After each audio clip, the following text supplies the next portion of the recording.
میرا خیال ہے کہ 54 گیندوں کے اوپر اتنے اسکور ریکوائر. پہلے 10 اوور میں آپ نے اپنا ٹارگٹ اچیو کر لیا, آخری 10 اوور میں پھر جیسے وہ آخری 10 اوور میں اپنا سکور نہیں کر سکے, 80 کے بجائے انہوں نے 40 کیا, ہم بھی اگلے 10 اوور میں اپنا سکور نہیں کر سکے.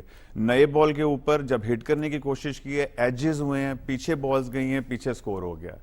ہم لوگ بہت زیادہ بک کرکٹ کی طرف گئے ہیں, کوشش کی ہے رن بال کریں, وکٹ ضائع نہ کریں, اس میں ہم سکور نہیں کر سکے, وہیں سے لیگ کر گئے. لیکن سلمان صاحب ابھی آپ دیکھ رہے ہیں نا, تو 11 اووروں میں ہمارا تقریباً 60-66 سکور تھا, ٹھیک, رن بال چاہیے اس وقت, اور اس وقت آؤٹ بھی 1 یا 2 تھے پاکستان کے.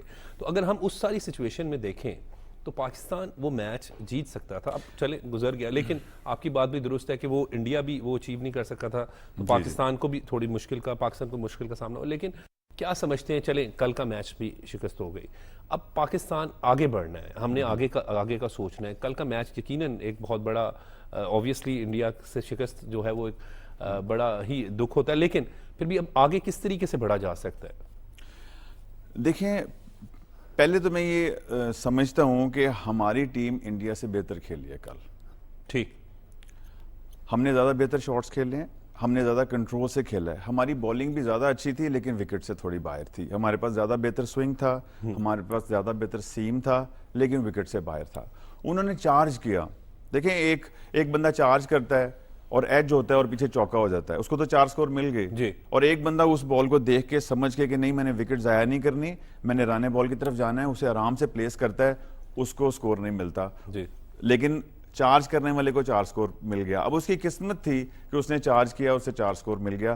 تو کل ہماری بیڈ لک بھی رہی ہے. میں یہ سمجھتا ہوں کہ کل اوورآل بیٹنگ اور بالنگ دونوں میں ہماری پرفارمنس ان سے بہتر تھی, لیکن موقع کی ڈیمانڈ تھوڑی سی یہ تھی کہ ہم پہلے جو نیا بال ہے اس کو زیادہ چارج کر کے کھیلیں, اور ہم وہی پہلے اگر ہمارا 10 اوور کے اندر ہم 35-36 سکور کی طرف نہ جائیں, ہم 60 سکور کی طرف جائیں, تو شاید میچ کا رزلٹ ڈیفرنٹ. آپ سمجھتے ہیں کہ پہلے 10 اووروں میں, کیونکہ 11 اوور میں تقریباً, کیونکہ جب فخر زمان آئے ہیں تو اس نے جو ہے جس طرح ایک چھکا مارا پھر چوکا, تو اس کے بعد سکور جو ہے وہ بڑھا ہے, چلنا ہے. دیکھیں عمر, میں آپ کو یہ بتاؤں کہ جیسے ہم رانے بال کہہ رہے ہیں نا, کل رانے بال کا تو میچ تھا ہی نہیں. دیکھیں, انہوں نے پہلے 10 اوور میں 80 سکور کیا, وہ رانے بال نہیں کیا, وہ انہوں نے رانے بال سے زیادہ کیا, اور آخری 10 اوور میں وہ رانے بال نہیں کر سکے. تو ہم اگر پہلے 10 اوور میں رانے بال کی طرف جائیں گے تو آخری 10 اوور میں ہم رانے بال نہیں کر سکیں گے, اور ایسا ہی ہوا. آپ کے خیال میں تھوڑی سی اگریسو کرکٹ ہونی چاہیے؟ میرا یہ خیال ہے کہ فخر آیا, فخر نے جس طرح نہیں, شروع سے رضوان کو چارج کرنا چاہیے تھا. دیکھیں, رضوان نے 40 سمتھنگ سکور کیا اور 30 سمتھنگ بال سکور کیا, اور 40 سمتھنگ بالز کے اوپر. اور پھر جب اس وقت آؤٹ ہو, اب بمراہ آیا ہے, بمراہ اس کے 2 اوور تھے, اور وہ ان 2 اوورز کو اسٹاپ کرنا تھا بیسیکلی. باقی تو انڈین بالرز کو پاکستان بڑا اچھا بہترین کھیل رہا تھا. تو اس پہلی گیند پر ہی جب آؤٹ ہوئے, اس کے بعد سے ہی سچویشن جو ان سی ہے وہ ایک دم خراب ہونا شروع ہوئی. وہ صحیح ہے, لیکن عمر چارج کے بغیر گزارا نہیں تھا. چارج کرنا ہی چاہیے تھا, پہلے چارج کرنا چاہیے تھا. پہلے جو ہم چارج نہیں کر سکے, میں سمجھتا ہوں وہاں سے ہم میچ ہارے ہیں. اچھا, تو اب کیا سمجھتے ہیں کہ آل راؤنڈرز بھی, جیسے نسیم شاہ نے بھی چلے اینڈ میں آیا, انہوں نے چوکا بھی مار دیا, اور اسی طریقے سے اگر ہم دیکھیں تو ہم بہت ڈیپینڈ کر رہے تھے افتخار احمد پہ, کہ وہ افتخار جو ہیں وہ آئیں گے, وہ چھکے ماریں گے, جس کے حوالے سے وہ مشہور ہے, لیکن وہ بھی جو ہے وہ کلک نہیں ہو سکا. دیکھیں, پھر میں وہی بات کروں گا کہ وکٹ بہت مشکل تھی. اس کے اوپر اگر آپ انتظار کریں بری بال کا, تو بری بال بھی جو پیچھے پڑ رہی تھی, وہ وکٹ اس کو اچھا بال بنا دیتی تھی. تو آپ کسی اگر بیٹسمین کو یہ کہیں گے کہ آپ 22 بالوں کے اندر 32 سکور کریں, تو وہ بہت مشکل تھا اس وکٹ کے اوپر. افتخار کو میں یہ سمجھتا ہوں کہ جہاں پہ عماد آئے ہیں وہاں پہ افتخار کو آنا چاہیے تھا. افتخار کو تھوڑا سا, جب آپ پہلا میچ کھیل رہے ہیں, آپ سپر اوور میں جا رہے ہیں, ادھر تو آپ جا کے افتخار کو فیس کروا رہے ہیں کہ وہ آپ کا سب سے نمبر 1 بیٹسمین ہے. اور یہاں پر آپ افتخار کو شاداب کے بھی بعد لے کے آ رہے ہیں, اور عماد کے بھی بعد لے کے آ رہے ہیں. میرے خیال میں افتخار کو پہلے لے کے آنا چاہیے. اور یا نسیم شاہ بھی نے جس طرح بیٹنگ کی, یا شاہین شاہ افریدی بھی کھیل. لیکن نسیم شاہ اور شاہین افریدی تو آخری 2-3 اوور کے پلیئر ہیں, وہ اپنی جگہ پہ ٹھیک آئے ہیں, لیکن افتخار کو پہلے یوز کرنا چاہیے تھا. صحیح. اچھا, اب ہم دیکھ رہے ہیں کہ پاکستان امریکہ سے بھی ہار گیا, پاکستان کو انڈیا سے بھی کل شکست ہو گئی ہے. تو اب پاکستان کے ورلڈ کپ کے چانسز تو آگے بڑھنے کے بہت مشکل جو ہے وہ دکھائی دے رہے ہیں. مشکل ہیں, لیکن میں پازیٹیو رہوں گا, اس میں چانسز ہیں ابھی ہمارے پاس. صحیح. اور میں یہ سمجھتا ہوں کہ خیر امریکہ والا میچ جو ہے وہ تو ہم نے ہارا ہے, کل والا میچ قسمت سے ہم ہار گئے ہیں. تو لیکن جو میں دیکھ رہا تھا بولنگ ہماری کل بہت بہتر بولنگ ہم نے کی ہے. اگر ہماری بیٹنگ بولنگ کا ساتھ دے تو ہم آگے اچھا کر سکتے ہیں. ورلڈ کپ کی فیوریٹ ٹیم کون سی کرکٹ کی دیکھ رہے ہیں آپ, جو آپ کے خیال؟ دیکھیں اگر تو پراپر وکٹس ہوں, پراپر کرکٹ ہو رہی ہو, پھر تو آسٹریلیا, انڈیا, انگلینڈ, پاکستان, اس طریقے سے یہ سارا چلتا ہے. پھر ہماری دعائیں تو پاکستان کے لیے ہوتی ہیں ہمیشہ, اور ہم بالکل میچ جیتنے کے لیے دیکھتے ہیں کہ ہم میچ جیتیں گے انشاءاللہ. لیکن جو وکٹ ہے اس کے اندر آپ کچھ نہیں کہہ سکتے. صحیح. اس کے اندر موسم بھی ایسا رہا, موسم بھی بارش ہو گئی, لیکن اس کا فائدہ پاکستان نے بھی اٹھایا. اچھا سلمان صاحب, کیا سمجھتے ہیں کہ پاکستان میں کرکٹ, کیونکہ ہم جو ایک بات دیکھتے ہیں کہ پاکستان میں پیسرز ہم نے ہمیشہ دیکھے ہیں, ہمیں کبھی بھی کمی نہیں ہوئی. وقار یونس, وسیم اکرم کے بعد شعیب اختر آ گئے, پھر ہمارے پاس محمد سمیع تھے اس وقت اسی طریقے سے, اور دیگر فاسٹ بولرز آتے رہے. آپ کیا سمجھتے ہیں کہ پاکستان میں جو نیا ٹیلنٹ ہے, خصوصاً بہت ٹیلنٹ ہے یہاں پر موجود ہے, وہ کس طریقے سے ہم اس کو آگے لا سکتے ہیں؟ پہلے تو آپ کو میں اچھی خبر یہ دیتا ہوں کہ پاکستان میں بہت ٹیلنٹ, جی بہت ٹیلنٹ ہے. آپ ایک گلی, ایک محلے کی ٹیم بھی پکڑتے ہیں جہاں پہ سارے نارمل سے لڑکے ہیں, آپ ان کو اچھی کرکٹ دیتے ہیں تو سال 2 سال کرکٹ ان کو اچھی دیں تو پتہ لگتا ہے اس کے اندر نیشنل لیول کی ٹیم نکل آتی ہے. ٹھیک, بچوں میں یہاں بہت ٹیلنٹ ہے. صحیح. پرابلم کیا ہو گیا ہے, دیکھیں جب ہمارے زمانے کے اندر پڑھائی کے اندر بھی اتنا زیادہ ٹائم نہیں لگتا تھا بچوں کا, 2 بجے تک پڑھتے تھے, شام کو کھیلتے تھے. آج کل ایک تو سکول جو ہیں وہ شام تک لگنے لگ گئے ہیں, پھر پڑھائی اتنی زیادہ ہے, 90+ مارکس لینے پڑتے ہیں آپ کو کسی جگہ پہ داخلہ لینے کے لیے, تو ایک تو بچوں کے پاس بہت کم ٹائم رہ گیا. ویسے بھی زندگی بہت فاسٹ ہو گئی ہے. اب پرابلم یہ ہے کہ ہمارا سسٹم جو چل رہا ہے نا, ہمارے سسٹم کے اندر ایک بچے کو کرکٹ دینے کے لیے پہلے اس کو نکالا جاتا ہے ٹیسٹ کے ذریعے کہ کس بچے میں ٹیلنٹ ہے, اس کے بعد اسے کرکٹ دی جاتی ہے. جی. بابر اعظم بننے کے لیے پہلے ٹیلنٹ دیکھا جاتا ہے اور اس کے بعد بابر اعظم جیسی محنت کی جاتی ہے. جی. ہمارے ہاں سسٹم جو ہے نا وہ ابھی تک بڑا عجیب سا چل رہا ہے. سب محنت کرتے ہیں, جو بھی آنے والا ہے وہ محنت کرتا ہے. لیکن پرابلم کیا ہے کہ ہمارا سسٹم کیا ہے, ہمارا سسٹم یہ ہے کہ اب کرکٹ کروانی ہے, ٹرائلز ہو گئے, ٹرائلز میں بچے سلیکٹ ہو رہے ہیں اور ان بچوں کو ہم ٹورنامنٹ دے رہے ہیں. جی. ہماری ینگ کرکٹ کا جو ٹوٹل کانسیپٹ ہے جو نیشنل لیول پہ ہے وہ یہ ہے کہ ٹرائلز کرواؤ اور ٹورنامنٹس کروا دو. جی. لیکن کرکٹ کہاں ہو رہی ہے؟ جی. جہاں سے بچے نے بننا ہے وہ کرکٹ کہاں ہو رہی ہے؟ صحیح. وہ کرکٹ ہو رہی ہے کچھ اکیڈمیز کے اندر. ٹھیک. جبکہ وہ کرکٹ ہونی چاہیے سکولز کے اندر. صحیح. اگر میں ٹوٹل اکیڈمیز اور جتنی بھی آپ کے پاس کلب چل رہے ہیں ان کے بچے آپ گنیں جو کھیلنے والے ہیں کتنے نکل آئیں گے؟ 2000 4000. انہی 2000 4000 میں سے اب آپ نے بابر اعظم نکالنے ہیں. ٹھیک. جبکہ 2-4 ہزار تو آج کل ایک سکول میں بچہ ہوتا ہے اور ہزاروں سکول ہیں. اگر آپ اس کو سب سے پہلے بچہ نکالنے کے لیے ٹرائل کا سسٹم بالکل غلط ہے. ایک بچہ ہے جس نے 6 مہینے کرکٹ کھیل لیا ہے. لیکن سلمان صاحب آپ کنٹینیو کریں بات کو, لیکن اس میں یہ بھی تو ایک امپورٹنٹ چیز ہے نا کہ اسٹوڈنٹس نے یا تو واضح ہو جائے کہ اس نے سپورٹس کی طرف جانا ہے. جی جی. لیکن فائنینشیل بھی ایشوز ہوتے ہیں. پھر دوسرا جو ہے اگر اس نے ایکیڈیمک میں بھی تو آگے رہنا ہے. بڑی اچھی آپ نے بات کی ہے عمر, بلکہ میں اسی طرف آپ کی توجہ دلاؤں گا کہ آپ یہ چاہتے ہیں کہ وہ 5000 بچے جو کرکٹ کی طرف آئیں اور ان میں سے 10 بچے نکلیں, ان کا فائنینشیل ٹھیک ہو جائے اور باقی 5000 پہ کہاں جائیں گے وہ؟ جی. تو کیا بچوں کو پڑھائی نہیں کرنی؟ میں تو یہ سمجھتا ہوں کہ ہر بچے کو سپورٹس کی ضرورت ہے, چاہے وہ پاکستان کھیلے یا نہ کھیلے. اس کو سپورٹس کی ضرورت ہے. وہ کچھ بھی سپورٹس ہو سکتی ہے. کرکٹ کے لیے میں یہ سمجھتا ہوں کرکٹ بھی سپورٹس ہے. میں یہ سمجھتا ہوں کہ ہر بچے کو سپورٹس ملنی چاہیے. جب آپ ہر بچے کو سپورٹس دیں گے, ایک بچہ سال کے اندر 30-40 دن بھی کھیلے گا, 50 دن بھی اچھی کرکٹ کھیلے گا, جو ہارڈ بال کے ساتھ امپائرز کے ساتھ بڑی گراؤنڈز میں کھیلے گا, 30-40 دن کی بھی اسے پریکٹس ملے گی, اس کا ٹیلنٹ سامنے آئے گا. اب آپ یہ دیکھیں کہ ٹرائل ہو رہے ہیں, اس کے اندر ایک بچہ بہت ٹیلنٹڈ ہے جو اپنے گھر کے گراج کے اندر کرکٹ کھیلتا ہے ٹینس بال کے اندر. وہ ایک دم انڈر 16 کا ٹرائل دینے چلا گیا ہے یا انڈر 13 کا ٹرائل دینے چلا گیا ہے, وہاں وہ اس کا مقابلہ نہیں کر سکتا اس بچے کو کا جو اکیڈمی کے اندر پچھلے 6 مہینے سے کھیل رہا ہے. حالانکہ چاہے اس کے اندر بابر اعظم ہو جو گراج کے اندر کھیل رہا ہے, لیکن وہ ایک دن جا کے کیا ٹرائل میں کرے گا؟ تو یہ ٹرائلز جو ہیں یہ کنٹینیوس کرکٹ کی بیس کے اوپر ہونے چاہیے. اسکول میں کرکٹ ہو، ان کی ٹیمز ہوں، ان کے مقابلے ہوں، ان کے کمپٹیشنز ہوں، ان کمپٹیشنز کے اندر بچے باہر بھی آئیں گے، پھر ان بچوں کو کرکٹ ملے گی، ان کو بچوں کو خود پتہ لگے گا کہ میں کرکٹ کھیل سکتا ہوں. تو اسکول کی کرکٹ بہت ضروری ہے. سلمان صاحب آج کے دن کا پیغام دے دیں اس پوائنٹ آف ویو سے کہ اسپورٹس میں، کرکٹ میں اسپیشلی، کیونکہ ورلڈ کپ میچز کے حوالے سے ہم ڈسکشن کر رہے ہیں، آپ کا ایک اپنا بڑا اچھا ایکسپیرینس ہے، آپ خود بھی کوشش کرتے ہیں کہ کرکٹ کو جو ہے وہ پروموٹ کیا جائے، اور انڈر 16 پہ بھی آپ کام کر رہے ہیں، خود گریڈ 2 کی بھی ٹیم میں ایک. جی گریڈ 2 کی ٹیم. تو کیا سمجھتے ہیں کہ کیا ہونا چاہیے مزید؟ دیکھیے میں مزید میں یہ کہوں گا کہ اگر آپ اوپر کے جو آپ کے پاس اویلیبل لاٹ ہے 15 20 25 30 پلیئرز کی، اس میں سے شفل کرتے رہیں گے تو آپ کو ایسے ہی رزلٹ ملتے رہیں گے. یہ کام کرنا پڑے گا آپ کو، کم از کم 3 سے 5 سال کا کام کرنا پڑے گا. انڈر 13 اور انڈر 16 سے کام شروع کریں گے، اور اس کے بعد یہی بچے جو انڈر 13 انڈر 16 کھیلیں گے، یہ انڈر 19 انڈر 20 میں جا کے پاکستان کو ریپرزینٹ کریں گے. تو یہ اگر آپ پرماننٹ سولوشن کہتے ہیں تو سولوشن تو یہی ہے کہ آپ کو کام کرنا پڑے گا 3 سے 5 سال کی بیسس کے اوپر. آج کی ڈیٹ میں تو دیکھیں جو مطلب مجھے بھی آپ کہیں گے سلیکٹ کرنے کے لیے تو میں انہی پلیئرز کو سلیکٹ کروں گا. آج آپ کے پاس وہ میجک ہینڈ والا لیگ سپنر نہیں ہے جو مشتاق کی یا قادر کی شکل میں تھا.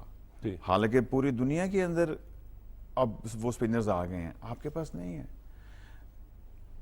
تو آپ کو وسیم اکرم، وقار یونس پیدا کرنے ہیں، شعیب اختر پیدا کرنے ہیں، اور وہ موجود بھی ہیں، اور وہ ہیں موجود. لیکن وہ میں آپ کو بتاؤں چھوٹی سی بات پلیز، بابر اعظم ایک بہت ٹیلنٹڈ پلیئر تھا جی شروع سے جی، لیکن جس طریقے سے اس نے محنت کی ہے، اس کے ابو نے جس طریقے سے انہیں کرکٹ کھلائی ہے، مثال کے طور پہ اب وہ بڑا پلیئر ہو گیا ہے اس وقت بھی، لیکن پھر بھی ان کی کوشش ہوتی تھی کوئی چھوٹے ٹورنامنٹ بھی ہوں، وہ فون کر کر کے لوگوں کو کہتے تھے، مجھ سے بھی بات کرتے تھے کہ سلمان بھائی وہ بڑا پلیئر ہو گیا، اسے بڑا نہیں آپ نے سمجھنا، اسے کرکٹ چاہیے، کوئی چھوٹا ٹورنامنٹ بھی ہوگا وہ ضرور آئے گا کھیلنے کے لیے، وہ آپ کا بچہ ہے. مطلب کیا ہے کہ اس بچے نے پہلے دن سے اتنی محنت کی ہے، اور وہ بابر اعظم ٹیلنٹ میں بھی بابر اعظم تھا، اور اس نے محنت بھی بابر اعظم، اور آج دنیا بھی بابر اعظم کو آتی ہے. بہت بہت شکریہ سلمان خان صاحب، آپ نے اپنا قیمتی وقت اور بہت ہی خوبصورت گفتگو بھی کی، اور بالکل بات بڑی درست کی ہے. ہمیں پازیٹیو رہنا چاہیے، ہمیشہ مثبت سوچ رکھنی چاہیے. پاکستانی قوم، ہم جب بات کرتے ہیں پاکستان کے لوگوں کے حوالے سے تو بڑی ٹیلنٹڈ ہے. کرکٹ کے حوالے سے بھی بات کریں کیونکہ بڑے پیشنیٹ ہیں، بڑے جو ہیں وہ اس حوالے سے کنسرن بھی ہوتے ہیں، تو ہمیں نا امید نہیں ہونا چاہیے. یہاں پر بہت ٹیلنٹ موجود ہے. آج کے پروگرام کے لیے بس اتنا ہی. مجھے اجازت دیں، دیکھتے رہیں پاکستان ٹیلی ویژن نیوز.